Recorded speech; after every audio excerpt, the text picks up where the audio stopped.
লোকে আমাকে জিজ্ঞেস করে আমি বাড়িতে বসে খাই দাই ঘুমাই বাপ মায়ের টাকা ধ্বংস করি, তার থেকে তো আমি কিছু টাইম স্টুডেন্টকে পড়াইতে পারি, সেই টাকা ইনকাম করে আমার নিজের খরচা আমি নিজে চালাইতে পারি। আমি তাদেরকে আমি বইলা বুঝাইতে পাই না যে ভাই দেখ, এককালে আমিও স্টুডেন্ট ছিলাম, আর আমি কর্মাতে বিলিভ করি, ঠিক আছে?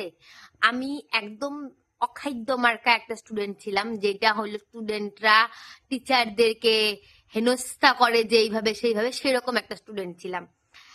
টিচারদেরকে, এই যে দাদামণি দিদিমণি স্যার ম্যাডাম, এদেরকে না অত্যাচার করতাম। অত্যাচার মিন্স এত উল্টাপাল্টা কোশ্চেন করতাম, মানে কি বলবো, স্যার ম্যামরাই আমাকে মনে হয় সেকেন্ড দিন ভাবতো এটাকে কি, এটাকে পড়াইতে ইচ্ছাই করে না আমার, এরকম একটা ফিল আসে আমার।